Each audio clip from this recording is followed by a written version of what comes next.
All right, so I want to teach you about a tool that I use all the time when I'm photographing architecture.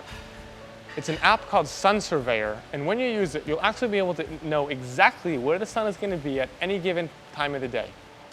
Now, I kind of had an idea earlier when we were shooting this house. I started to see some sunlight come through those big, giant windows at the front of the house, and I thought, it would be so cool if the sun actually came right through the open front door and washed over everything in the home.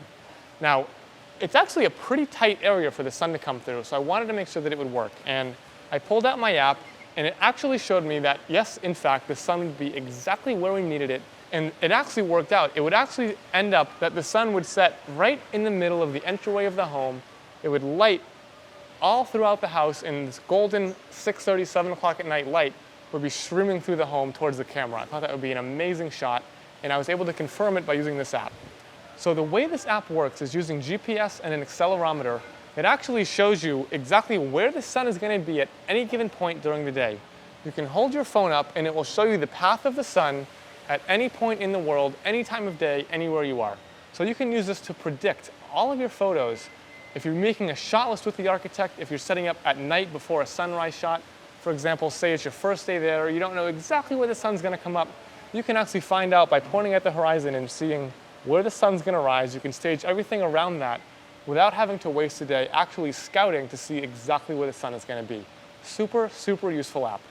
Now for sunset, you don't need this. You can usually see the sun going down and you can estimate exactly where it's going to be. But for sunrise, when you have no idea precisely where it's going to come up, this is an invaluable tool. Now I believe that in the next hour or so, the sun is going to be exactly where I want it, all according to the app. So let's go ahead and set up and see how this works out. Okay, so as predicted, the light is absolutely perfect. It is coming through those open, grand central doors and spilling onto all the furniture, all of the furnishings of this amazing room. All there is to it now is to make sure our composition is perfect, and I'm going to bracket from way underexposed to way overexposed so that I get that full dynamic range of sunlight streaming through the room. Now, what makes this shot a bit easier than you'd expect is because as the sun gets lower, it becomes less intense and the dynamic range becomes less and less and less. Even though we have the light coming straight at the camera, we're able to get away with using just natural light for this shot, and we'll be able to hand blend it together to make a really cool image. One reason we're able to get away with this is because we have this gigantic, open, almost softbox of a window behind, which is kind of filling in some of those shadows on the camera side of things. So we have nice, soft afternoon, glowing daylight coming in, but then again, we have this wide, wide open patio, which is letting in tons of light, kind of evening out the exposure. You may find that if you're doing this for a normal home with a wall and no light kind of filling in the shadows, you might have to add a little bit of flash to bring up the shadows. One thing that I also should mention is that this floor is relatively reflective, and I'm going to use a polarizer to tame some of that reflection, again, to kind of bring down the level, the intensity of that sunlight hitting the camera sensor. All right, so now that everything has aligned perfectly, just as predicted, I'm going to go ahead and bracket, like I said, from way underexposed to way overexposed to get the entire range of light in the scene. So this lesson is obviously a bit shorter than the others, but what's important is that you're able to use the app to predict exactly where the sun is going to end up and plan your shots around that.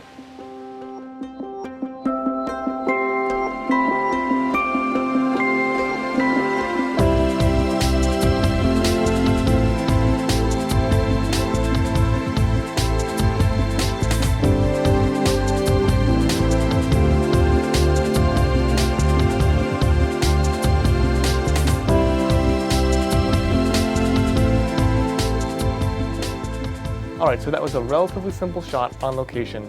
Honestly, the hardest part was kind of anticipating that that picture was going to happen in the first place. Now, if you know the sun's coming down, you can use the app, you can line up your camera.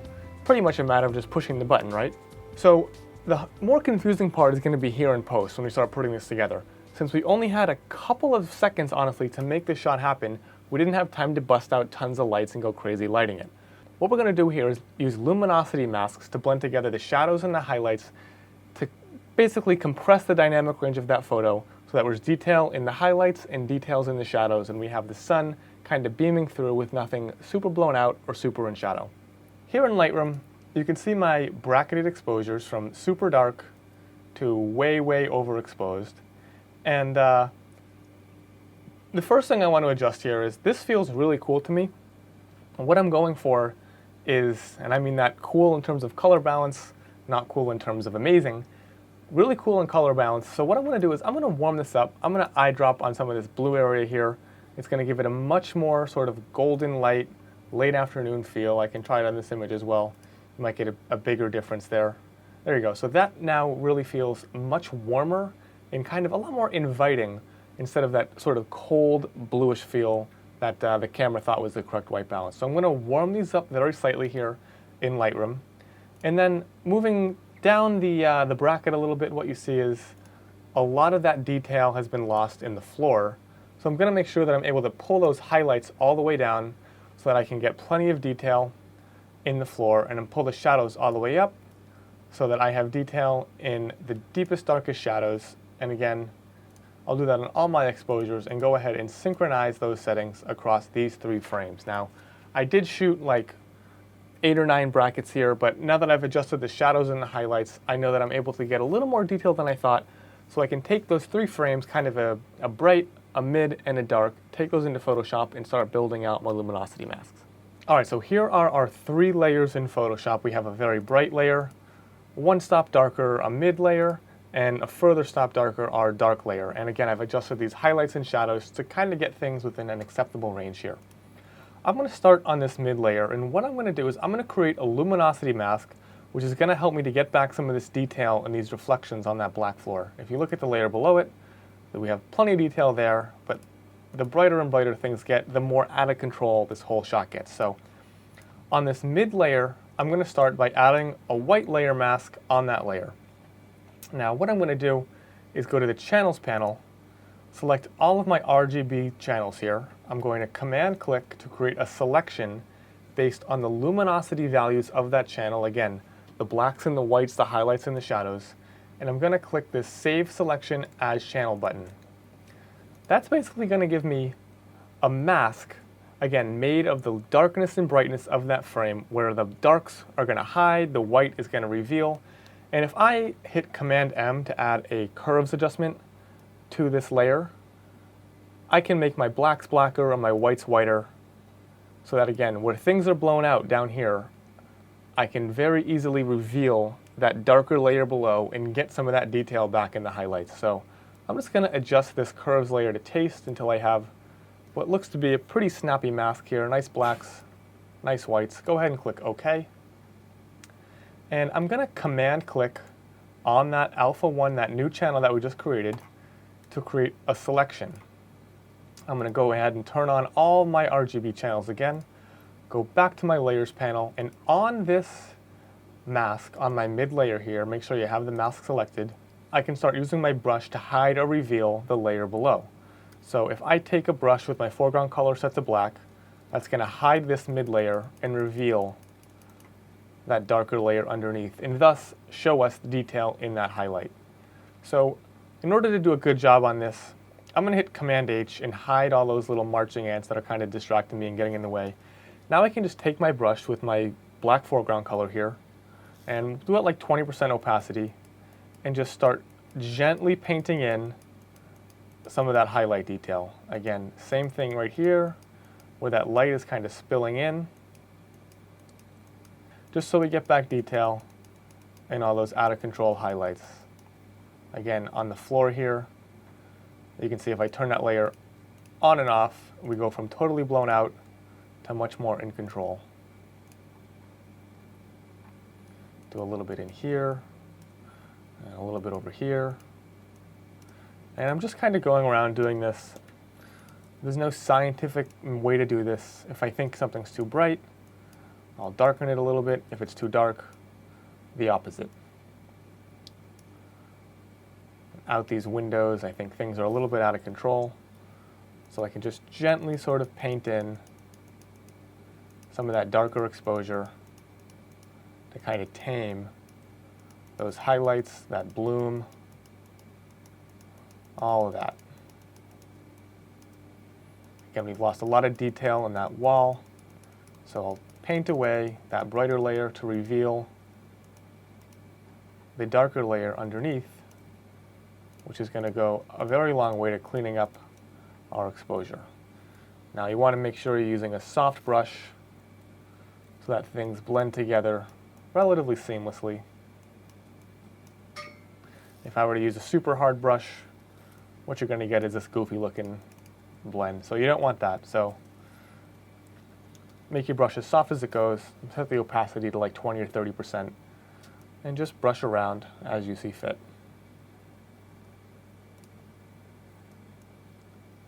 All right, now I want to keep this bright. We are staring straight into the sun, so I think if we go too far, it's going to look kind of weird. So personally, I'll keep it a little bit bright.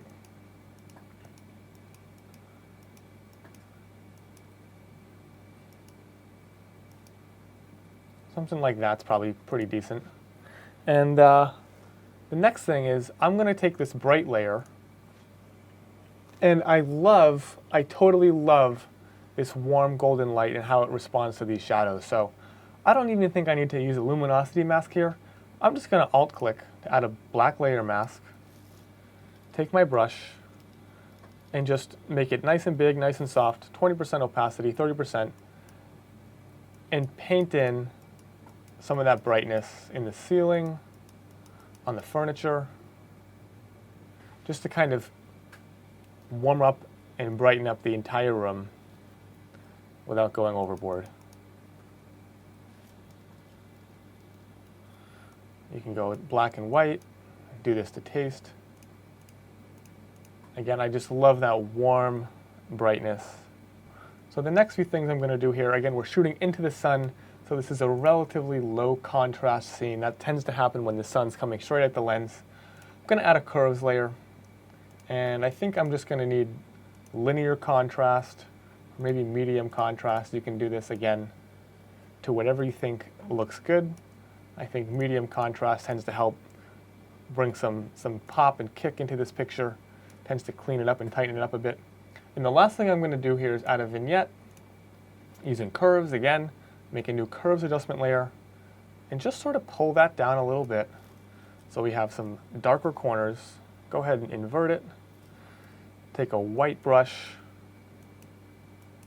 and just paint in a little bit, again, to focus the viewer's eye through the frame. Adjust that curves layer to wherever you think is appropriate.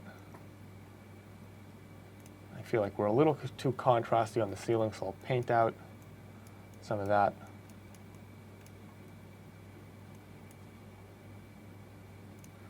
Again, add a little bit of that curves back in. All right.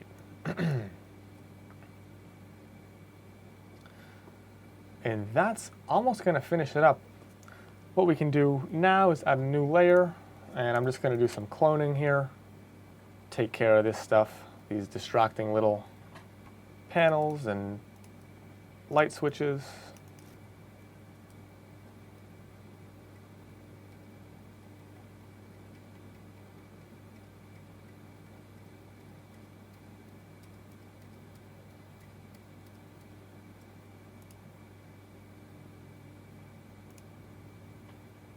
All right, now I've done a little bit of cloning, a little bit of cleaning up.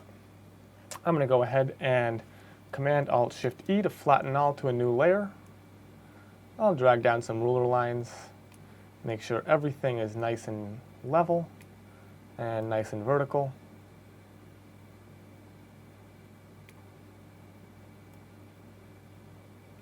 Hit Command-T to skew. Make any adjustments you think are necessary.